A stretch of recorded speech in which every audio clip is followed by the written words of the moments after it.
ٹھیک ہے، اب ہم اس کی تفسیر بیان کرتے ہیں۔ تو اسٹیبل کیا کہتے ہیں اس کو؟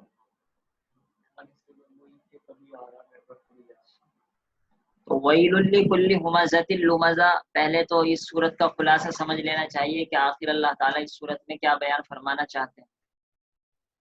تو اصل یہ کہ چند بری عادتوں پر اللہ تعالیٰ نے تنبیہ فرمائی ہے کہ یہ بری عادتیں ہیں جو انسان کو آخرت سے غافل کر دیتی ہیں، اور جس کا نتیجہ یہ ہوتا ہے کہ وہ نعوذ باللہ جہنم کا مستحق بن جاتا ہے۔ اور پھر جہنم کے حالات بیان کیے کہ وہ جہنم کیسی ہے اور کیا حالات پیش آئیں گے۔ تو خلاصہ یہ ہوا کہ جہنم میں لے جانے والی باتوں کا بیان ہے اور جہنم کا بیان ہے، تاکہ ہم جہنم میں جانے والی باتوں سے بچیں اور جہنم میں جانے سے بچ سکیں۔ خلاصہ یہ ہوا اس صورت مبارکہ کا۔ ویل لکل ہمزۃ لمزہ، ویل کے معنی میں ترجمے میں بتلا چکا ہوں کہ ویل عرب لوگ اس موقع پر بولتے ہیں جب کسی کو گویا کہ بد دعا دینی ہو، اور جیسے ہمارے یہاں کہتے تیرا ستیہ ناس ہو، دور ہو جائے یہاں سے، تو اسی طریقے سے بڑی خرابی ہے، ہلاکت ہے، گویا کہ وہ آدمی ہلاک ہو گیا، اس طریقے کی اس کے اندر معنی مفہوم پیدا ہو جاتے ہیں۔ ہر اس کے لیے لفظ کل کا مطلب یہ ہوتا ہے جس طریقے سے الانسان کے اندر الف آیا تھا کل، اور ہم نے اس کا ترجمہ کیا ہر انسان، یہ بالکل یہ سمجھ لیجئے الانسان کا الف لام ہے یہ، تو کل اور الف لام کے ایک ہی معنی سمجھ لیجئے، اور اس کے معنی وہی ہوتے ہیں کہ ہر آدمی اس کا مستحق ہے۔ اور ہمزہ لمزہ میں یہ بات بیان کی گئی کہ دو بیماریاں ہوتی ہیں۔ نمبر ایک، آدمی پیچھے لوگوں کی برائیاں پکڑتا ہو اور اس کو پھیلاتا ہو، اس کو کہتے ہیں ہمزہ۔ اور جو آدمی سامنے بیٹھ کر ہی برائی پکڑ لے اور منہ پر مار دے اور تانا دے دے اور منہ پر ہی اس کے سنا دے، تو اس کو کہتے ہیں لمزہ۔ بہت سے لوگ اس کو کمال سمجھتے ہیں، کہتے ہیں کہ ہم تو اس کے منہ پر سنا دیتے ہیں، تو یہ کوئی کمال نہیں بلکہ نعوذ باللہ، اللہ تعالیٰ ہماری حفاظت فرمائے۔ اللہ تعالیٰ تو فرمائے کہ ہلاکت ہے، بد دعا دے رہے ہیں اس کو اللہ تعالیٰ قرآن کریم میں، اور مسلمان اس کو کمال سمجھ بیٹھتے ہیں بہت سے۔ اور ایک بات میں نے بتلائی تھی کہ اس کا الٹا بھی ترجمہ کیا گیا ہے۔ الٹے کا مطلب کہ ہمزہ کا ترجمہ وہ جو لمزہ کا کیا، اور لمزہ کا وہ جو ہمزہ کا کیا ہے۔ تو ہمزہ کا ترجمہ اب یہ کریں گے کہ جو منہ پر عیب نکال دیتا ہے، تانا دیتا ہے، اور لمزہ کا ترجمہ یہ کریں گے کہ جو پیچھے عیب نکالتا ہے اور وہ بیان کرتا ہے۔ اور اس کی ایک تفسیر یہ بھی کی گئی ہے جو ترجمے میں بھی آ گئی تھی اشارتاً، کہ ہمزہ عیب جو، یعنی جو عیب ڈھونڈتا ہے اس کا گویا کہ کام ہی یہ ہے کہ لوگوں کے اندر کیا کمی ہے بس کو یہ دیکھنا ہوتا ہے۔ خاص طور سے مستورات اور فیمیل حضرات اس کا خیال رکھیں کہ وہ کام کاج میں زیادہ مشغول نہیں ہو پاتی، تو ان کے پاس خالی وقت زیادہ رہتا ہے، تو شیطان بھی ان کے پاس زیادہ آتا رہتا ہے۔ اور جہاں خاندان ایک ہی گھر میں رہتے ہیں، ننند بھاوج ساس وغیرہ وغیرہ، یہ رشتے جو ایک ساتھ رہتے ہیں، تو ایسے موقع پر ان کو بس یہی رہتا ہے کہ دوسرے میں کیا کمی ہے۔ حالانکہ دوسرے کی کمی نکال کے کیا فائدہ ہوگا، وہ سدھرنے سے تو رہا۔ آدمی اپنی کمی نکالے تو خود سدھر جائے گا، دوسروں کی کمی نکالتے ہوئے زندگی ختم ہو جائے گی، نہ سامنے والا سدھرے گا نہ خود سدھرے گا، فائدہ کچھ بھی نہیں ہوگا۔ تو عیب جو، یعنی ہمزہ جو عیب ڈھونڈتا رہتا ہے کہ فلاں کے اندر کیا عیب ہے، بس یہی اس کی گویا کہ زندگی کا مقصد بن گیا، نعوذ باللہ۔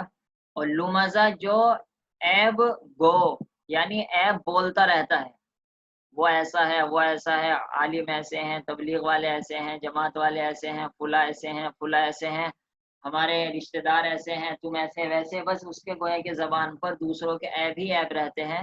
تو ایسے آدمی کو سوچنا چاہیے کہ اللہ تعالیٰ اس کو بد دعا دے رہے ہیں اور ہلاکت کی گویا کہ اس کو خبر سنا رہے ہیں۔ تو یہ تو دونوں زبان کے اور دل کے گناہ تھے، تو اس کا مطلب یہ ہوا کہ ہمیں زبان بھی کنٹرول میں رکھنی ہے، اور نمبر دو ہمیں دل بھی کنٹرول میں رکھنا ہے۔ دل سے آدمی دوسروں کے عیب نکالتے رہے، زبان سے نہ کہے، یہ بھی گناہ ہے۔ اور دل میں تو نہیں دوسروں کے عیب نکالتا، لیکن ادھر سنی دوسروں کی برائی اور آگے نقل کر دی، یہ بھی گناہ ہے۔ تو اپنا دل بھی سنبھالنا ہے اور اپنی زبان بھی سنبھالنی ہے، نہ دوسروں کی کمی دل میں لانی ہے اور نہ دوسروں کی کمی زبان پر لانی ہے، تب جا کر ہلاکت سے بچا جائے گا۔ نمبر 2، الذی جمع مالا وعددہ، اس آیت شریفہ میں اس کا حریص ہونا، مال کا لالچی ہونا بیان کیا گیا ہے کہ مال کے سمیٹنے کے چکر میں رہ رہتا ہے۔ دیکھیے اگر یہ بات اگر ہم ایک عالم بیان کرے تو یہ کہیں گے کہ یہ عالم دنیا کے خلاف بولتے ہیں، انہیں تو کچھ پتہ ہی نہیں کہ دنیا کیا ہے، دنیا ترقی کر کے چاند سورج پتہ نہیں کہاں کہاں پہنچ جاتی جا رہی ہے اور یہ منع کرتے ہیں۔ ہم تو قرآن کریم کا ترجمہ بس پڑھا رہے ہیں اور تفسیر وہی کر رہے ہیں انشاءاللہ جو صحابہ وغیرہ نے کی ہے، اپنی طرف سے تو کوئی اس میں کی نہیں جا رہی ہے۔ یہ تو صاف صاف الفاظ ہے جو مال کو سمیٹتا ہے۔ تو اب آدمی خود اندازہ کر لے کہ کس موقع پر اللہ تعالیٰ یہ لفظ بول رہے ہیں اور کیا انداز چل رہا ہے۔ اب تو اتنا آپ سمجھ جائیں گے کہ ایسا نہیں ہے کہ بہت تعریف کا بیان چل رہا ہو، یہاں پر شروع ہی میں لفظ ویل لا کر بتا دیا کہ یہ تعریف ہو رہی ہے، برائی ہو رہی ہے۔ تو جو آدمی سمیٹتا ہے مال کو، لیکن یہاں پر یہ بات یاد رکھنی چاہیے کہ برائی اسی مال کی ہے کہ دل کے اندر مال کا کمانے کا بس جذبہ ہو، چاہے حلال آئے حرام آئے، اور ایک مال اس کی حرص ہو۔ لیکن اگر مال کمائے ضرورت کی وجہ سے اور مال کمائے اس نیت سے کہ اللہ تعالیٰ مجھے مال عطا کرے تاکہ میں دوسروں کے سامنے خود بھیک مانگنے سے بچوں، اپنے اہل و عیال بیوی بچوں کے ماں باپ کی کفالت اور ان کی ضرورتوں کو پورا کر سکوں، بلکہ اس سے بڑھ کر غریبوں کی امداد کر سکوں، تو اب یہی مال کمانا اور یہی کاروبار کرنا، یہی دکان کرنا ثواب بن جائے گا۔ لیکن مال کی حرص نہیں ہونی چاہیے۔ بس خلاصہ یہ ہے کہ حرص اور ایک جو تمنائیں آدمی کی رہتی ہے، حرص میں اور ضرورت میں فرق رہتا ہے، یہ اصل بات ہے۔ حرص نہ ہونی چاہیے، البتہ ضرورت کے بقدر آدمی مال زیادہ بھی کما سکتا ہے، اس میں کوئی حرج کی بات نہیں، اس کے اندر یہ برائی اس کی نہیں مانی جائے گی۔ لیکن حرص اور ہر وقت بس یہی کہ گویا کہ دنیا میں آنے کا مقصد ہی یہ ہو جائے، تو یہ ظاہر سی بات ہے برا ہے۔ وعددہ، اور اس کو گنتا رہتا ہے، گننے کا مطلب یہ ہے کہ یہ سوچتا ہے کہ وہ کم نہ ہو جائے، تو گویا کہ اس کی ایک عادت کا بیان کیا گیا ہے کہ یہ حریص اس طرح اتنا ہے کہ یہ سوچتا ہے کہ بس وہ کہیں رکھا رکھا کم نہ ہو جائے۔ یا سب تیسری آیت میں یہ بیان کیا ہے کہ اس کو دنیا سے بڑی محبت ہے، یہ سوچتا ہے کہ مال آئے گا تو بس ہمیشہ دنیا میں رہوں گا، گویا کہ نہ میرا کوئی نقصان ہوگا، نہ میں کبھی مروں گا اور نہ میں کوئی نقصان میں جاؤں گا۔ تو اللہ تعالیٰ فرماتے ہیں وہ سوچتا یہ ہے کہ اس کا مال اس کو ہمیشہ رکھے گا یا اس کا مال اس کے ساتھ ہمیشہ رہے گا۔ تو یہ برائی اللہ تعالیٰ نے بیان کی، برائی کرنے کے بعد اللہ تعالیٰ نے اس کی سزا سنائی ہے۔ کلا، نہیں نہیں، ہرگز نہیں، یعنی ایسا نہیں ہو سکتا کہ اس کا مال اس کو ہمیشہ رہے، مرنا تو یقیناً ہے۔ لَيُنبَذَنَّ فِي الْحُطَمَةِ، اس کو ضرور بھی ضرور پھینکا جائے گا حطمہ میں۔ اصل تو حطمہ جہنم کا نام ہے، اور حطمہ کہتے ہیں جو توڑ پھوڑ مچا دے، گویا کہ نعوذ باللہ اللہ تعالی ہماری جہنم سے حفاظت فرمائے۔ جہنم کی آگ جو چیز اس کے اندر ڈالی جائے گی اس کو توڑ پھوڑ کر الگ کر دے گی، تو گویا کہ اللہ تعالیٰ نے اس وجہ سے اس آگ کا نام حطمہ رکھا ہے، اور لفظ حطمہ قرآن کریم میں اس وجہ سے اس کا استعمال کیا گیا ہے۔ اور پھر وما ادراک ما الحطمہ میں اللہ تعالیٰ نے اہمیت بیان کرنے کے لیے، لوگوں کو اس طرف توجہ دلانے کے لیے اور جہنم کی حقیقت بیان کرنے کے لیے انداز استعمال کیا کہ کچھ معلوم بھی ہے۔ وما ادراک کا مطلب تم، یعنی جو قرآن پڑھ رہا ہے گویا کہ اس سے بات کی جا رہی ہے، تجھے کچھ پتا ہے ملحطمہ کہ توڑ دینے والی چیز کیا ہے، چورا چورا کر دینے والی چیز کیا ہے؟ نار اللہ، اللہ تعالیٰ کی آگ ہے، یعنی توڑ دینے والی چیز ہی پہلے سے بری تھی، اور خدا نخواستہ وہ اللہ تعالیٰ کی طرف سے جلائی گئی ہوئی آگ ہو تو پھر تو اور زیادہ شدت اس کے اندر آ جائے گی۔ توڑ دینے والی چیز اگر انسان بنائے وہی مصیبت بن جاتی ہے، چاہے جائے کہ وہ اللہ تعالیٰ کی ہو اور اللہ تعالیٰ کی آگ ہو اور ساتھ ساتھ اس کو جلایا گیا ہو۔ دیکھو یہاں پر اللہ تعالیٰ نے نار کو اپنے سے جوڑ دیا، نار اللہ، اللہ تعالیٰ کی آگ، یہ اس آگ کی شدت بیان کرنے کے لیے ہے۔ مثال کے طور پر اگر ایک بڑا بادشاہ کہے کہ میرا موبائل کہاں ہے، تو اب آدمی سمجھ جائے گا کہ بادشاہ کا موبائل ہوگا تو بہت اعلیٰ درجے کا ہوگا، اور ایک فقیر چلتا پھرتا آدمی کہے میرا موبائل یہ ہے، تو اس سے اندازہ ہو جاتا ہے کہ موبائل کی حیثیت کیا ہے۔ تو اسی طریقے سے اللہ تعالیٰ نے جب آگ کو اپنے سے جوڑ دے تو اس آگ کی حیثیت پتہ لگ گئی کہ یہ کوئی دنیاوی آگ نہیں ہوگی، بلکہ بہت اللہ بس حفاظت فرمائے جلا دینے والی آگ ہوگی۔ الموقدہ پھر صراحتاً اس کو بیان بھی کیا تھا کہ اس کو جلایا گیا ہے، دہکایا گیا ہے، یعنی کوئی عام آگ نہیں ہے جو اتفاق سے جل گئی ہو، بلکہ باقاعدہ اس کو اچھی طرح جلایا گیا ہے۔ اور حدیث شریف میں تو صراحت ہے کہ پہلے اس کو 1000 سال جلایا گیا، پھر وہ کالی بن گئی، 1000 سال جلا گیا وہ سفید بن گئی، اس طرح کی حدیث شریف ہے، الفاظ تو میں نے اچھی طرح یاد نہیں ہے۔ اور پھر 1000 سال جلایا گیا، اب وہ آخر میں کالی کا لفظ ہے کہ اب وہ بالکل کالی ہے، یہ لفظ ہے التی تطلع علی الافئدہ۔ یہ بڑی اہم بات ہے کہ دنیا کی آگ تو یہ ہوتی ہے کہ اگر انسان کے جسم پر ٹچ ہوتی ہے تو وہ انسان کی آگ کھال کو جو جلاتی ہے تو انسان مر جاتا ہے، دل تک پہنچتی بھی نہیں، یعنی اندر تک آگ جاتی بھی نہیں، پہلے انسان مر جاتا ہے۔ لیکن کیونکہ جہنم میں تکلیف دینی مقصود ہوگی تو اللہ تعالی جسم کے کھال گوشت کے جلنے کے بعد وہ اندر تک پہنچ جائے گی۔ اندر تک پہنچنے کا مطلب یہ ہے کہ اس کو محسوس ہوگا کہ نعوذ باللہ نعوذ باللہ نعوذ باللہ، اب ہمارا دل جل رہا ہے، تو وہ یہ سوچے گا کہ اب میرا دل چل رہا ہے، یعنی اس سے پہلے اس کو موت نہیں آئے گی۔ حالانکہ دنیا میں بھی اگر آگ لگ جائے دل تو جل جاتا ہے، اگر بہت خطرناک آگ لگی ہو تو دل تو وہاں بھی جل جائے گا، لیکن وہ پہلے ہی جب اس کی کھال جلے گی وہ مر جائے گا تو اسے معلوم ہی نہیں ہو پائے گا کہ میرا دل جل رہا ہے۔ لیکن یہاں آگ کے دل تک پہنچنے کا تذکرہ ہے تو اس کا مطلب یہ ہے کہ وہ مرے گا نہیں، بلکہ آخر حد تک اسے عذاب کی تکلیف اور عذاب کی حس محسوس ہوتی رہے گی۔ عجیب ہے کیسے کیسے حالات اللہ تعالیٰ بیان فرما رہے ہیں۔ انہا علیہ موصدہ، بس ہو یعنی اب تک بھی اللہ تعالیٰ کھولتے جا رہے ہیں باتوں کو کہ وہ چیز وہ آگ ان کے اوپر گھیر دی جائے گی، یعنی مصیبت پر مصیبت، پہلے چورا کر دے گی، وہ پہلے تو پھینکا جائے گا، یہ نہیں کہا کہ جہنم میں جائے گا، پھینکنے کے اندر بھی ایک دیکھو اشارہ ہے، ایک کوڑا ہوتا ہے اس کو کیسے اٹھا کر پھینک دیا جاتا ہے، اور ایک آدمی بچہ ہوتا ہے اگر اس کو کیسے واپس کیا جاتا ہے، تو اسی لفظ کے اندر بہت مصیبت ہے۔ اور حطامہ کے اندر چورا کر دینے والی، پھر انداز کا بدلنا، پھر اس کو اللہ تعالیٰ کا اپنی آگ بتلانا، اور پھر صاف طور پر یہ کہنا وہ جلائی گئی ہے، یہ نہیں اتفاقی طور پر جل گئی، اس کے بعد یہ کہنا کہ وہ دل تک پہنچے گی، اس کے بعد یہ کہنا کہ پھر وہ چاروں طرف سے گھیر لی جائے گی، اور یہ بھی نہیں کہ گھیر لی جائے گی کہ بس تھوڑی تھوڑی سی آگ جل رہی ہے چاروں طرف سے آدمی ٹپ کر بھاگ جائے، یا ہلکی آنچ کی وجہ سے زیادہ اس کو تکلیف محسوس ہو، بلکہ فی عمد ممددہ، وہ آگ لمبے چوڑے ستونوں میں ہوگی، یعنی وہ اتنی لپٹے اور اتنی اونچی ہوگی گویا کہ اس کے ستون اور پلر بن جائیں گے، اور یہ نعوذ باللہ جہنمی چاروں طرف سے اس آگ میں گھر جائے گا۔ بس اللہ تعالیٰ اپنے فضل و کرم سے، محض اپنے فضل و کرم سے ہمیں جہنم کی آگ سے ہماری حفاظت فرمائے، نہ ہمارے اعمال ایسے ہیں کہ ہمیں جہنم سے بچائے جا سکے، لیکن اللہ تعالیٰ کے فضل سے کیا بعید ہے کہ اللہ تعالیٰ محض اپنے فضل و کرم سے ہمیں جہنم سے بچا لے۔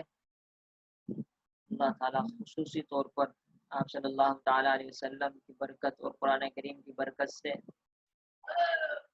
گناہوں سے محفوظ فرمائے، اور اس کے نتیجے میں جہنم سے محفوظ فرمائے، ایک لمحے کے لیے بھی جہنم میں جلنا ہمارے مقدر نہ فرمائے، ہمارے والدین گھر والوں کو جہنم سے، تمام ہی مسلمانوں کو اللہ تعالیٰ جہنم سے چھٹکارا نصیب فرمائے۔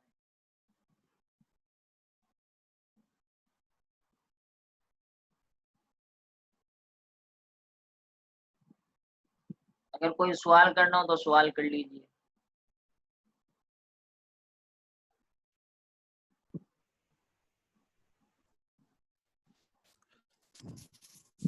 مولانا مفتی صاحب، یہ جو اس میں تفضیل ہے، اس میں جو مبالغہ ہے، حسین تو اس میں فاعل ہوگا حسن کا؟ جی اس کو اس میں فاعل ہی کہیں گے۔ اور اس کا مبالغہ حسان ہوگا کیا؟ جی حسان آتا ہے۔ جی، یہ مثال آپ یاد کر لیجیے، اس سے یہ آسان ہو جائے گا اس میں۔ مزہ کا مبالغ، جی جی جی، اس کا یہ مبالغہ مبالغہ ہمزہ کا حماس آئے گا؟ حماز آئے گا، جی سورہ قلم میں جو ہمازم مشائم بنمیم جی جی جی وہی بالکل، جی بالکل یہ وہی ہے، صحیح آپ نے بالکل صحیح کہا۔ اچھا اس میں تفضیل میں احمد بول سکتے کیا ہم؟ کیا بول سکتے ہیں؟ احمد؟ احمد ہاں بول سکتے ہیں، جی، بس یہ یاد رکھنے کی بات ہے کہ فاعل اور اس میں تفضیل، استعمال تو نہیں ہوا جی جی احمد سے نہیں، کہیں استعمال نہیں ہوا قرآن کریم میں۔ جی جی میں سن رہا ہوں جی جی تو جی اصل جی یہ ہے استعمال، کہ لیکن گرامر کے حساب سے جی احمد بول سکتے ہیں، جی بول سکتے ہیں۔ اصل یہ ہے کہ اس میں تفضیل اور فاعل یہ دونوں تو گرامر کے حساب جی سے عام ہے، آپ جس لفظ کا چاہے وہ بنا لیجئے فاعل، اور جس لفظ کا چاہے اس میں تفضیل بنا لیجئے، لیکن جی مبالغہ جی جی اور صیغہ صفت یہ وہی بولے جاتے ہیں جو عرب سے سنے جائیں۔ یہ اہم بات یہ ہے کہ صیغہ صفت ہم اپنی طرف سے اچھا نہیں اچھا بناتے، بلکہ عرب جس وزن پر بولتے ہیں، اسی وجہ سے صیغہ صفت کا وزن صرف یہ نہیں ہوتا ہوما زا لوما زا۔ آپ کے سامنے دو مثال آئی تو اس کا مطلب یہ نہیں ہے کہ اسی وزن پر وہ سیم بالکل اس جیسا ہی صیغہ صفت ہوگا، بلکہ صیغہ جی صفت جی بدل جی جائے گا۔ رحیم بھی صیغہ صفت ہے، بہت سے علماء نے فرمایا کہ رحیم صیغہ صفت ہے۔ تو عرب والے اچھا کس کس وزن پر اور کس کس طریقے سے صیغہ صفت بولتے ہیں وہ تو ڈکشنری سے معلوم ہوتا ہے، اور اسی طریقے سے مبالغہ بھی ڈکشنری سے معلوم ہوتا ہے، لیکن عام طور پر مبالغہ وہی ہوتا ہے جو رزاق اور حسان اور غفار وغیرہ استعمال ہوتا ہے، لیکن اس کے علاوہ بھی صیغہ صفت اور مبالغہ استعمال ہوتے ہیں، اور وہ ڈکشنری سے معلوم ہوتے ہیں۔ اس کا کوئی ایسا قاعدہ نہیں ہے جو ہم ہر جگہ استعمال کر سکتے ہوں۔ جی جی جزاک اللہ۔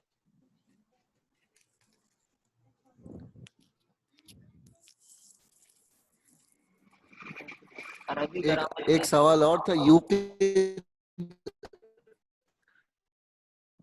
یوقید کا ترجمہ کیا ہوگا؟ کس کا؟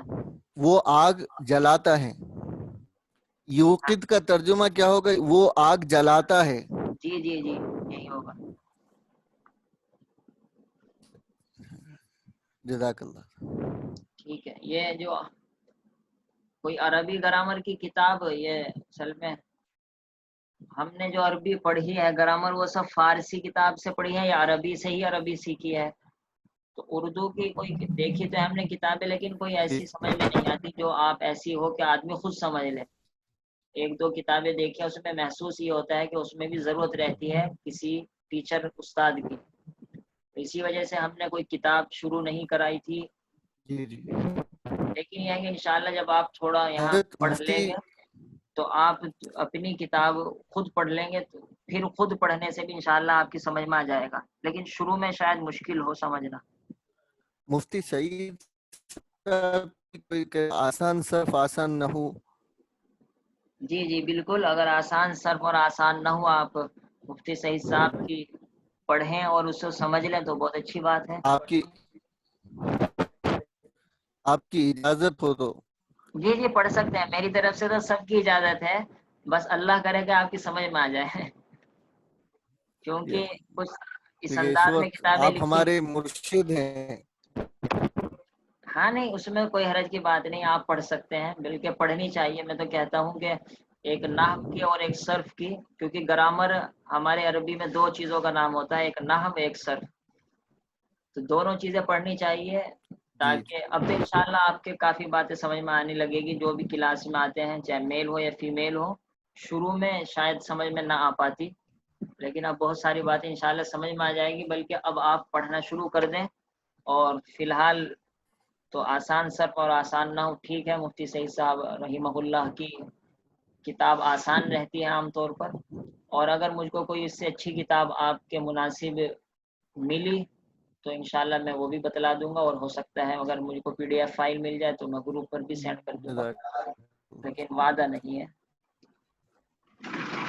سبحان جی اللہ جی وبحمدہ، سبحانک اللہم وبحمدک، نشہد ان لا الہ الا انت، نستغفرک سبحانک اللہ۔ ونتوب الیک۔ سبحان ربک رب العزة عما یصفون، وسلام علی المرسلین، والحمد للہ رب العالمین۔ ایک بات یہ رہ گئی کہ کل ہم پیچھے سے سنیں گے، جی یعنی کہ لم یکن الذین سے لے کر یا ویل لکل ہمزہ تک سب موجود ہے نا؟ جی جی جی ہاں، یہ لم یکونی کی سورت البینہ سے لے کر سورت الہمزہ تک پیچھے سے سنا جائے گا، اور 10:30 سے لے کر 10:30 تک تو فیمیل کے لیے رہے گا، اور 10:30 کے بعد میل مرد حضرات آ جائیں پھر ان سے سن لیا جائے گا، اور پھر انشاءاللہ اس کے بعد ترتیب بتا دی جائے گی۔ السلام علیکم ورحمۃ اللہ۔